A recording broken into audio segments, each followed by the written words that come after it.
morning, good afternoon, depending on how late you were out last night. Welcome to Amsterdam, for those of you who don't live there.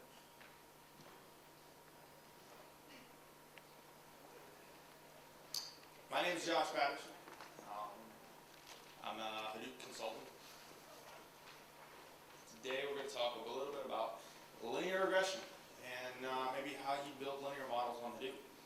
And the ifs, the hows, the whys, and implications thereof.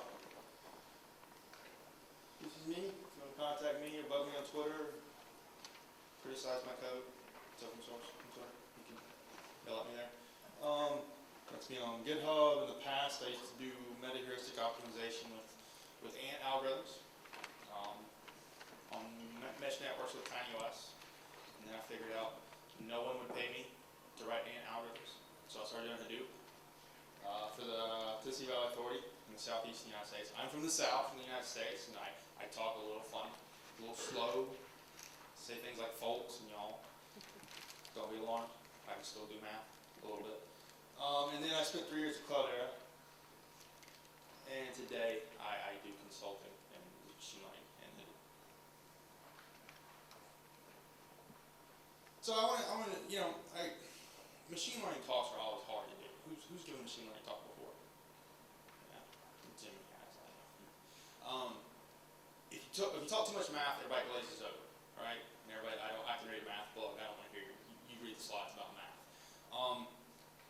And like my machine learning friends who are like publishing like ICML or what have you always make fun of my slides because they're not enough math. But I'm like, this is a different style conference. So this is more of an applied conference. So I'm trying to give you enough math where I have credibility. But at the same time, this is an application. So we have to actually do things, get results, and work within the industry and the tools that we have. So that's the focus of how I wrote this. So the first third of this is I came out of the gate and I said, I spent the last couple months thinking about machine learning tools, how they fit in the ecosystem, how they fit with Hadoop, where the industry is going, projecting that vector, and that's how I began building my tools. And that gives you an idea of why I did what I did. Because there's a lot of different ways to do this, and there's a lot of different tools trying to do this. And so I want to explain why I'm not just going to get directly talking about, linear models. So let's jump into it, the evolution of data tools and where I think Hadoop sits today. And I'm trying to be just very direct, independent. I am a Cloudera stockholder, but I tried to come out of the gate and say talk about Apache Hadoop. So the world is an optimization problem, right? These guys are talking about pulling in data, and you pull in data, and you look at how far your model, your product, your car, your newspaper, your whatever it is you're trying to sell is off from a zero loss, the 0 point on the loss curve, essentially.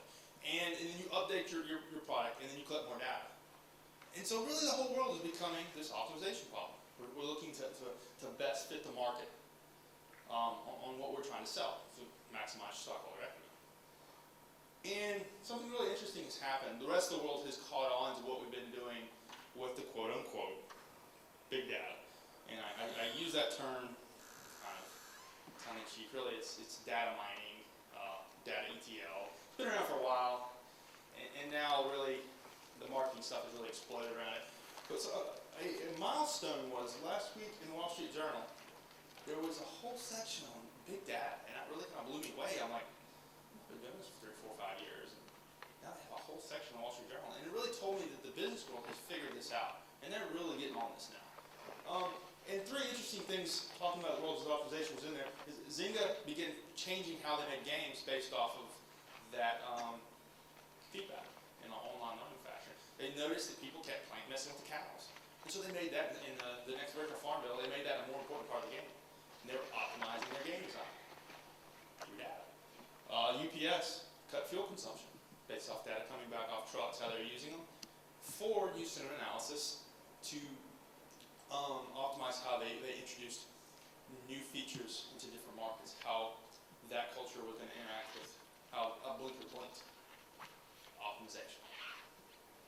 So the thing is, the modern data landscape is, apps are coming. People have stood up Hadoop clusters, they stood up Teradata, all these different systems, they've been collecting data, and like the base case is ETL. Collect data, I do joins, I do filters, and then a lot of times I may pump that into an analytic relation database. I mean, some other tool to do analytics. But that data's getting bigger and bigger. And we're seeing, you know, we've got some platforms, and then we're adding components to them. And then we're building these complicated workflows, like sentiment analysis. Who knows how to do sentiment analysis? If you want to see how to do a good one, look at Bo Pang's paper. It's not just one thing. It's like a chain of 5 or 6 different jobs in a row. And these workflows are like recipes. And you need these components to build these workflows. But the trick is, the data is growing in your stores where it lands. And there was a lot of descriptive statistics in the tools. But now people are talking about, oh, I'm going to do big data, and I'm going to do machine learning. And a funny thing is, if you go out and you go, well, what kind of machine learning are you going to do? About 80% of these conversations end right there. They don't go past that. Because it's a buzzword to a lot of people. And so where the rubber hits the road is what I'm trying to shape. Biased I am, I said Hadoop is the next generation Linux. I think it's going to follow a similar path. I think open's better. That's my personal opinion. I think distros that stay as close, just like, you know, Linux had that same path. I think distros the same, closest to a path you do, are gonna survive the best. Doug Cuddy, a lot of great quotes. He, inventor of Hadoop, basically says, metaphorically, Hadoop is the kernel distributed operating system, and we're wrapping components around that. And then Gartner's, you know, the big analyst company saying 2/3 of all advanced analytics will be done with Hadoop. So today's ML pipelines look generally like you pull it in, you do some VAP, you do some joins, you do some ETL, and then you begin to push it externally to SAS, SPS, KXCN, Weka. There is also some in place with MapReduce, which is a great library, and then some custom MapReduce stuff. Where I'm solving right now in the advertising realm, it's like a custom MapReduce jobs. But it's a lot of custom. And as we go forward, the apps are going to need more advanced tools to glue together. So we're seeing a shift in focus towards applications, getting more data in your repository store. It gets harder and harder to move the data, but you need to still maintain speed. Hadoop is becoming a primary storage point, but people want to validate spending all that money on Hadoop, and so they need these applications. So I came up with, I said, basically, name it after me, Patterson's Law, as the amount of data, your total data approaches 100% in your data store. The amount of in-storage analytics will approach 100% as well. This is probably not a new idea. It's just something I didn't find named after anyone else, and, you know, being a narcissist a little bit, named after me. This is my slide. It's a little tongue-in-cheek. So, tools will begin to continue to move in Hadoop. And that's why I'm beginning to set up the story of why I like Yarn. Who hasn't heard of a SQL tool being moved onto Hadoop for low latency SQL lately, right? Everybody's announcing that because they're seeing that same trend, moving the data out of Hadoop. It's got a much higher coefficient of friction that's processing it in place. People, Greenplum has basically directly announced we're all in on top of Hadoop because they see the same trend. The trend will continue with machine learning tools. They're coming to Hadoop. And now we have to figure out a way to make these parallel iterative algorithms work well on Hadoop. And that's been a focus, something I've been working on for the past year. So, also, to kind of close this section up, distributed systems are hard. I spent a lot of time at TVA and Cloudera helping people understand how to stand up a Hadoop cluster, how to get it into their infrastructure, how to get it past their ops team, how to procure the right hardware, how to make it work with their ops team. Because if your ops team can't run it, forget about it. So you get more and more components. The more components you get, your loss function increases in terms of the output, how hard it is to run it. Machine learning can be non-trivial. We need great building blocks that work together. I agree with Jimmy's paper. For everything, he had a paper, it's a reference in here. Basically, keep it simple. His work based out of Twitter with the pig. And the bottom really sum it up. I want to minimize YADL. There's a lot of pieces in Hadoop. There's a lot of components coming out. I want to minimize yet another tool to learn. That's a language to learn. You want to be able to do these big data workflows. I don't want to learn 30 different things to do it. Got to keep it simple. Summarize. That is moving into Hadoop. Need to focus on that. Simple components. They should work together cleanly. They should integrate with the Hadoop ecosystem. Minimize YAML. Let's get to it. So, parallel linear regression on Hadoop. What is linear regression? Basically, it is prediction. Whereas there's three main parts in machine learning. Generally, you see it in libraries. It's prediction, where you give out a floating point number off a regression. It's classification, where they're binary or multiple classes, and then there's like clustering. And there's some other subdivisions within that. But that's how like how is arranged. And effectively, you want to find that hyperplane that fits those points. And that is just a simple line, 2 points in space. And at the bottom, you want to optimize the seeds, basically C1 through Cn, which are coefficients, which are multiplied times the values in your input record to get the output, which is the Y, which is the prediction. And you want to optimize those so that the delta between the Y prediction and the Y actual is the least amount possible. So, optimization, there's a lot of different ways to optimize things.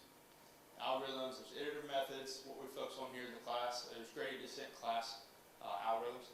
And then there's also heuristics. I did a bunch of work in AntNet, which is for problems which are highly variable and changing constantly. SGD is more for data sets that are static. I've also done genetic algorithms. But in this case, stochastic gradient descent.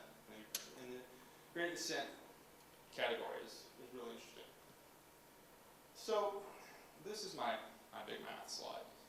And really, when you do SGD and learn linear models, you have I'm going to give you like the dime store treatment of this, because otherwise it becomes a 3-hour talk. You have three main functions: a hypothesis about the data, which is prediction, which is basically coefficients times variables to get the output value.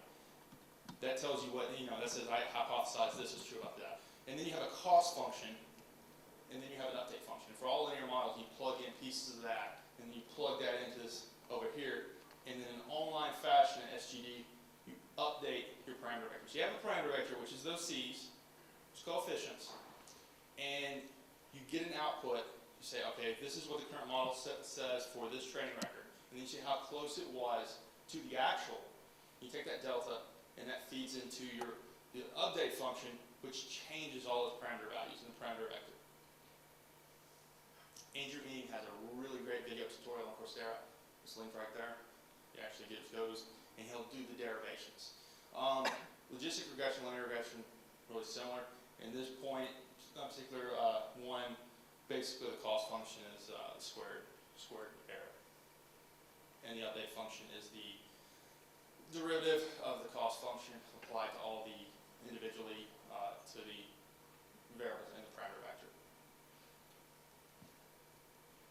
So kind of visually what happens, this is an online learner, and the training data comes in one piece at a time, gets fed into that prediction, looks how far off it is based off the error, and then apply the update function to the parameter vector.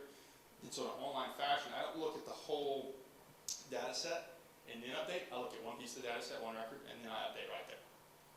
And that's why it's called stochastic gradient descent. So who's used Mahout?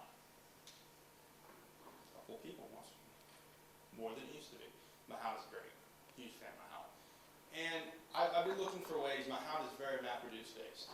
And it has a really well done SGD implementation by Ted Dunning and the rest of the Mahout crew.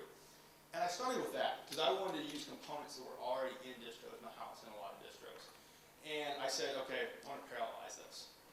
But the SGD implementation in Mahout is single process. It is multi-threaded but not cluster parallel. And I started looking at research and saying, okay, how am I going to parallelize this? Because MapReduce isn't the best way to do it for one single data set. There are, I think Zincafish has a MapReduce style way. But I looked at some other things.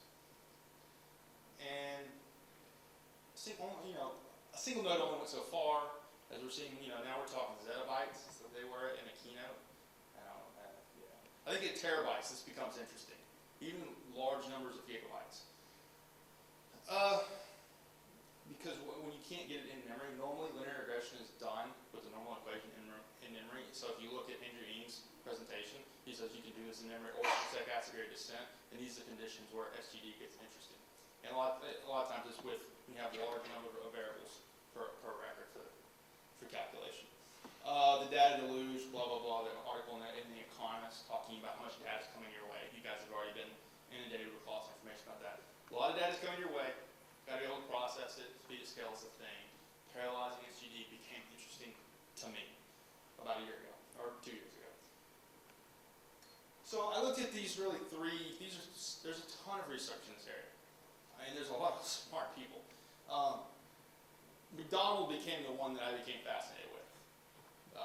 And he's doing a linear model with structured perception on here. John Langford, insanely smart guy. If you ever meet him in person, anybody know John Langford? Really smart guy, and you don't want to debate SGD with him, by the way. He did develop a WAPA, which is pretty much accepted as like the fastest implementation of parallel SGD. He does this slightly different than mine's a little bit simpler, and it just built more to fit into Hadoop and how, but that's more on that later. The other I'm really interested in because the original Hadoop work was based off of Gimmelweit and Jeff Dean's work at Google, Hadoop with MapReduce and GFS. He's gone on to do some parallel SGD work as well. So I'm like, well, we had success before following Jeff Dean's work. Well, let's follow some more of his work. And he has some really cool papers. One of them's called Downport SGD. And he's doing some crazy things there. And then Sandblaster, which is his follow-up LBFGS post-SGD pass of more optimization. It's a different optimization method that he combines with SGD. Valvoline also uses that. So these were really interesting, but the one at the top looks really pretty much like the thing on the right. So on the left, you see your traditional MapReduce. Single pass it out. MapReduce is built, so if a node fails, I don't care. It just keeps trucking one into the data, gets rerun somewhere else in a local copy. It's incredibly robust. I mean, you can turn machines off, the sucker can finish deterministically. But to set up a MapReduce job, it's about 30 seconds. People can argue, but there's a high setup and teardown cost with MapReduce. And so if you do 30 pass, any type of operation where you're operating over a data set over and over again, you have to do that pass over MapReduce each time. It's that 30-second hit.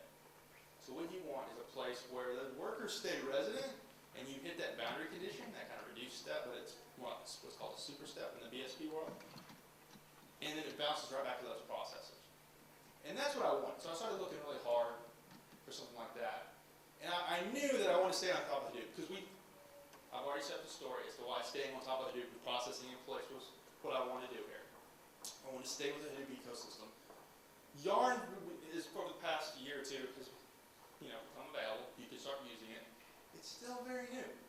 But basically it pulls that MapReduce framework up out, exposes the plumbing, and lets you pretty much package MapReduce with your application all in the same jar. So now you're just not writing a map in Reduce.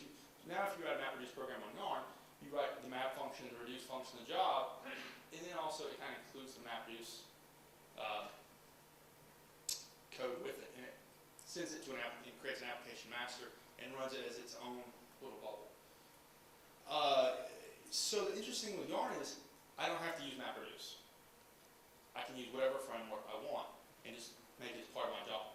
So, Hadoop now becomes that distributed operating system that Doug was talking about before in foretelling that begins to, open up more. So I knew that's where I wanted to start. And I knew it was going to be a rough ride, like early MapReduce. It's going to be tough. But that's where we're going to begin. And basically over here, your client sends things to resource manager. It's going to stand up application master and create, and then it'll allocate containers to your job. So it's more generalized than your old job tracker and task tracker. So what we came up with was, at first I was working with Michael Katzenell, a friend of mine at Cloudera, and I said, let's just do parallel SGD. And I swear to you, I said, and don't write a framework. We're not going to write a framework because we don't have time for that. And I gave him I say, okay, here's the yarn plumbing I want you to do, and I'm going to write the algorithm stuff.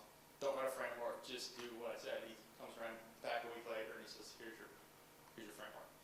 And I said, okay, we're going to call it Iterative Reduce, and we liked it enough, we split it out into its own GitHub things. It was pretty neat. And it was just a simple way to do master-slave processing in a parallel iterative fashion on yarn. It's not perfect. It's very new, and we're still figuring out how to get it to run pretty good. But it's not bad now. We've been using it for 6 months, and it's all right. So, it's kind of like when you go to your house, you don't want to mess with plumbing, you just want to turn on the sink. That's what we're trying to help you do with Iterative Reduce. And that's where we started to get that BSP style parallel iterative nature. So, this looks really similar to what I showed you a minute ago, right? Workers and master. Super step, worker step. And the API is really easy. It's not that much more work than writing a MapReduce program. You subclass the master, you subclass the worker, and you override 5 methods. Pretty easy. So the master basically, with Stochastic Gradient Descent, before we were just in an online fashion running through that entire data set, updating the parameter vector at every step. But now the workers are all working on a split of the data, because let me step back for a second. Each worker gets allocated, I should flip these 2 slides around. Each worker gets allocated on top of a traditional HDFS block. And you can set the block size for your input size for how much time you want that worker to spin through that data set. So it's doing a local copy of Stochastic Gradient Descent on top of that block. So it's getting that same map style, task locality, data locality, operate the transfer rate of the disk. Realistically, what you can hit with overhead is 15 or 20 megs per second, so you can get probably 2 tasks, 2 or 3 tasks per core going. And it creates that parameter vector locally, and then in that super step, it sends its parameter vector to the master. Not the whole data set, not the shuffle, it's a different style processing game. Just sends its parameter vector. Now it can be 2 values, or in the case of like logistic regression where I do a hashing trick on text documents, that can be 10,000. But still 10,000 is only 1.6 megs. So it's still a much lower data set you want to do the shuffle. So it averages them together based off of McDonald's, in that paper I talked about a minute ago. His whole trick was, I'm going to compute all the parameter vectors, and every so often I'm going to average them together, send them back to the workers, and then compute it again. And eventually they'll converge on a value. And that's what we're doing here. The master just averages them, and then sends them the master copy right back out to the workers. And the worker just continues to work on that split of data. And it's really fast. If you did all those passes with MapReduce, each time you have to stamp a new MapReduce pass, and it would be a 30-second hit. So if you do 100 passes, that would be 99 times 30 seconds, which ends up being 30 times 3,000, almost 3,000 seconds, which is like 50 more minutes. So we want speed. We want on top of Hadoop. We're going to do it through yarn. We don't want to mess up the world and add all those components. So we just package Iterative Reduce with this simple modification to the framework. And now it's, native parallel, Stochastic Gradient Descent. So this is what it looks like. This was over here, your old style. This is pretty much your traditional SGD model with the train data coming in and updating the model at every single step. Over here, the worker runs through the split, has a partial model, averages it, bounces it right back over here, and we do this in number of iterations.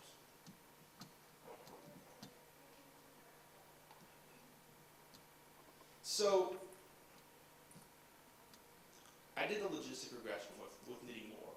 I presented knitting more last year at Hadoop World, and it was very similar. It was a little bit easier because all I had to do was just take the logistic regression model that Ted had built with some of the fancy things he had built into it, like per term learning rates. So his was a little bit better than your stock SGD. And so I took that, leveraged that, used the Mahout libraries, the vector classes and stuff like that.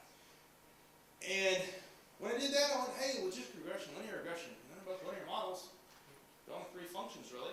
So his was really, really wound tight together.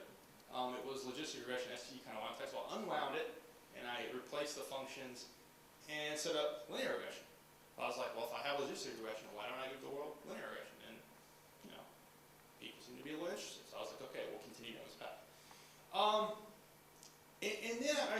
thinking, well, parallel iterative algorithms are interesting to me, and I still get some interest from it, and I've hypothesized in the first third of this where I think this market is going, and why, and I think that I feel that these things hold.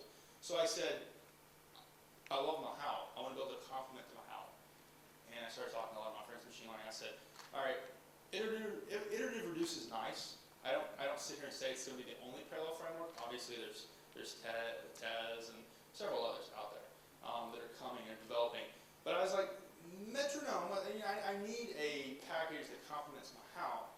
My how has had a lot of libraries already in it that weren't looking to add a whole lot more. And so I just quietly said, okay, I'm going to start a complement package called metronome. You know what a metronome is? A metronome in music is something that ticks back and forth to let you keep time. And I thought that was an interesting metaphor for a parallel iterative algorithm. I'm just trying to keep time. Very simple abstraction, keep it simple, minimize YADL. So metronome. So again, just like knitting bore, I took a lot of the logistic regression stuff, plugged it, and tried to make it a more general linear modeling tool for that section in metronome. It's 100% Java, runs through Yarn, based on Iterative Reduce. It's SF2.0 license. It's on GitHub. So, another thing too, it's really hard to write MapReduce programs in Java. So that's why we get these higher level languages. And it's also hard to develop, go figure, parallel iterative algorithms.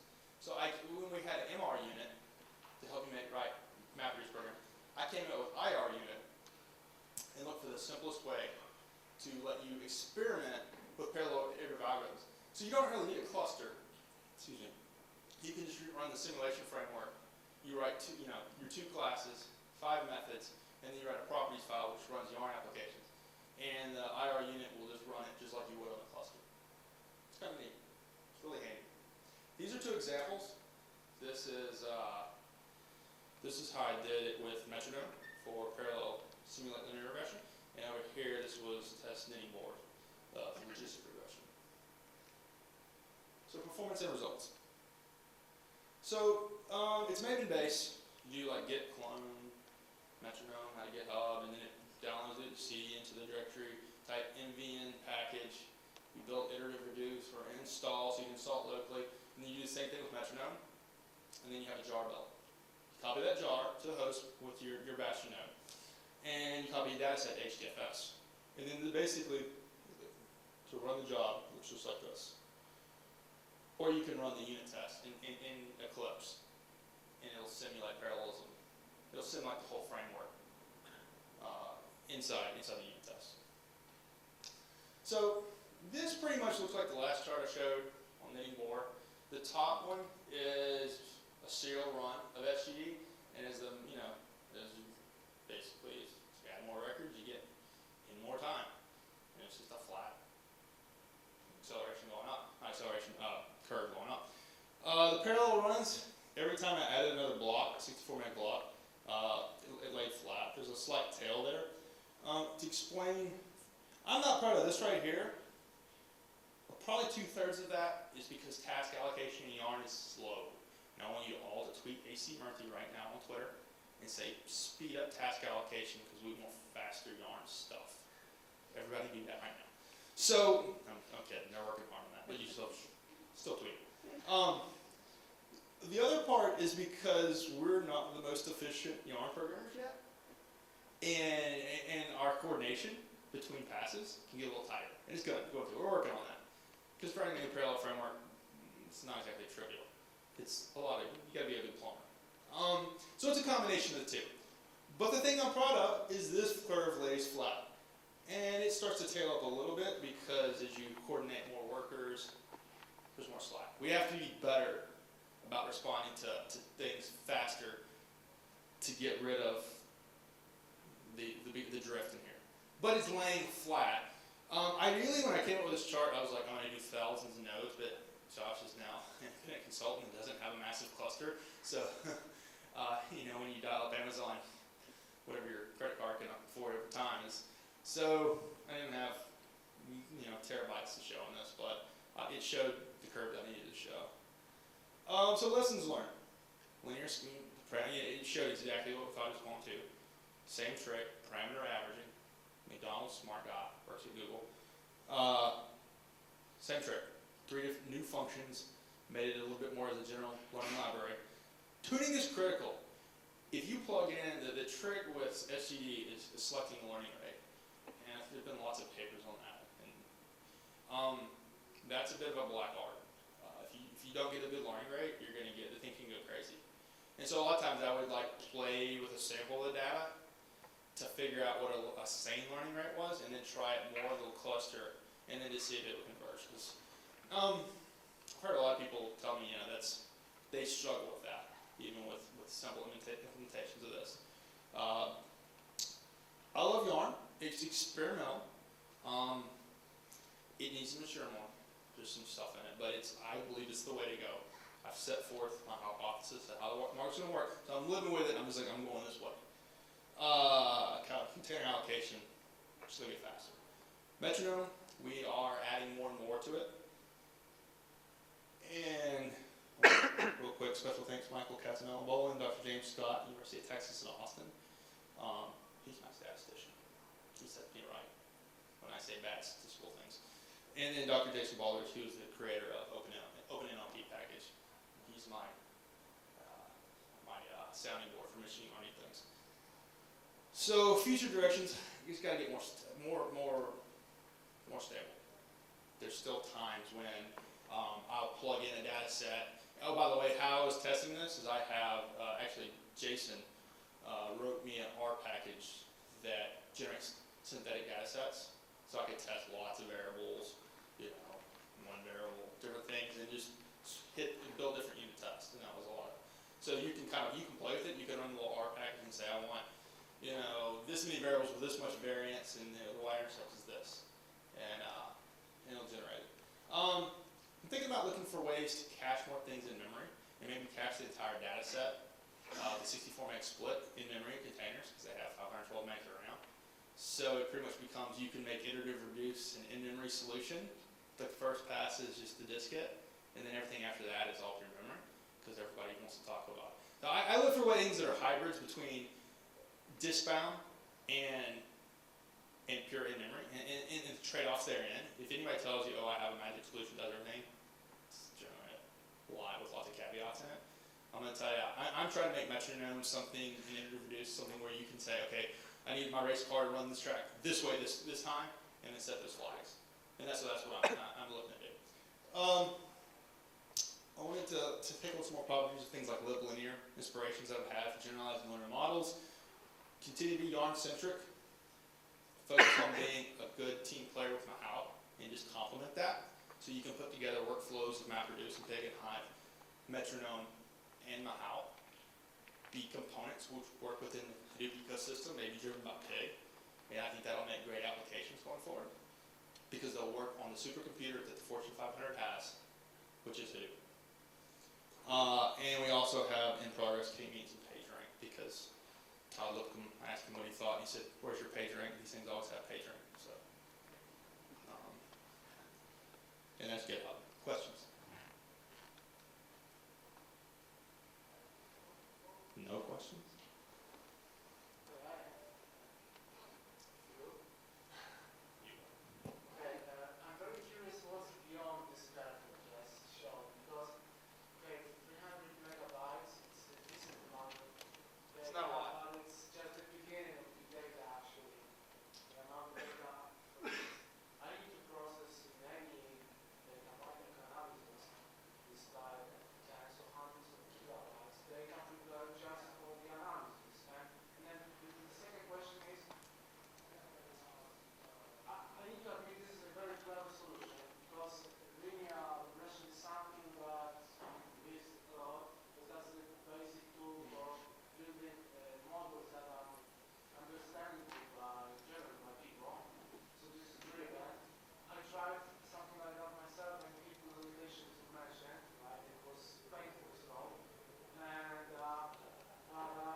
So basically, the algorithm is the same. So if you wanted 10,000, it would have the same performance characteristics.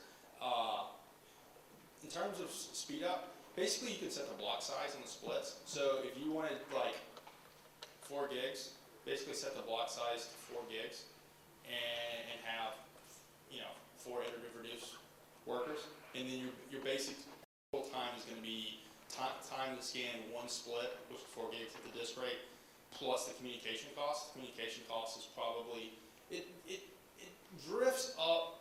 Every time you add a node over time, it seems to be drifting up like half a second on that BSP, which I'm not thrilled with, and I think that's because I'm not doing timing well enough in Iterative Reduce, but there's a lot of moving parts in this thing, so I'm like, I take a wrench on this side and crank a bit, and take a wrench on this side. But you're right, it's not perfect, but it's an interesting solution. It will get better. And there are other ways, to do this. I just said, logistic regression. Linear regression is really simple. It's a basic tool, and I want to be able to plug into the Hadoop tool ecosystem. So yeah, but yeah, if you have a bigger data set, it should scale to it. It's not a complicated algorithm. Once you understand what's going on here, it's pretty much just straightforward, churn and burn. As a company, right? Has anyone started to use this for business application? No, I don't have any production. I've experimented on some things, but it's not that old. I've been talking to some companies, but it still has some weird bugs in it. Honestly, it's still Yarn. It's still experimental. People are still learning to trust Yarn, and then it's okay, you're gonna stack on something else on top of it. And so, any tool in this class, it's gonna have some caveats to it. But I do think it has potential, and I think Iterative Reduce gives you a nice option. It's not gonna be the only framework. There's gonna be lots of these, but as you can see, you can plug in any framework with your job. And I'm just trying to give people a great option to experiment with. But yeah, going forward, somebody's going to be using these techniques. This is an option for them to try.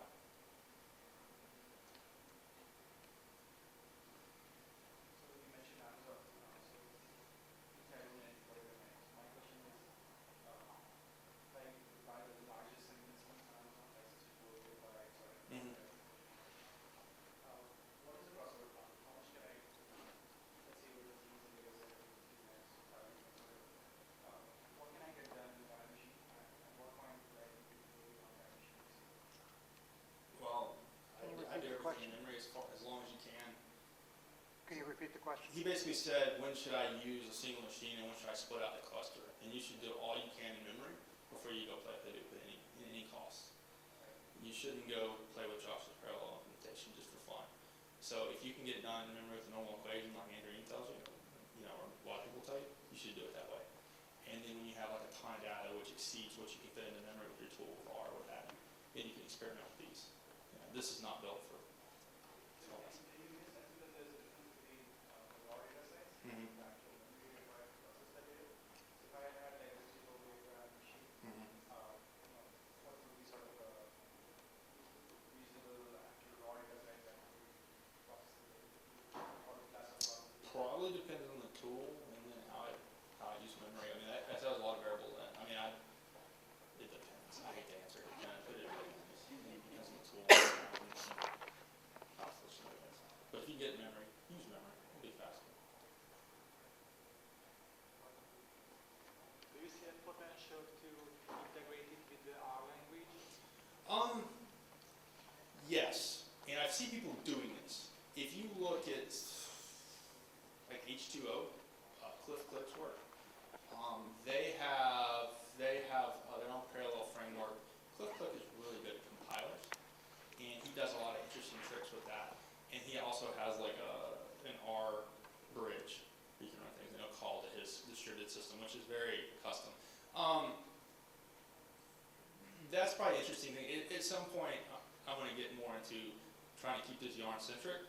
So like Big and Hive can just say, I'm going to do, this part of this job becomes I can call out and do a, linear regression if I want it. So pluggable into the rest of the Hadoop ecosystem. But I haven't tried putting specifically its own like R abstraction over, but that's a very good idea. People are trying things like that. If you look at like Spark with what they're trying to do with ML base, it looks like MATLAB. And that's obviously where place people are going. I I just think there's different ways to skin this problem, and this is just my take on it. But yeah, that's coming. I don't know what'll be on top of this later on, but.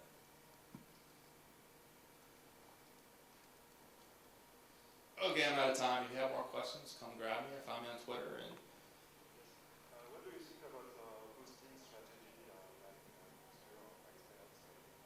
boosting. Yes, boosting. Let's talk about that. I'm out of time. This guy's he's basically giving me let's follow that up here. But yeah, that's a deeper topic.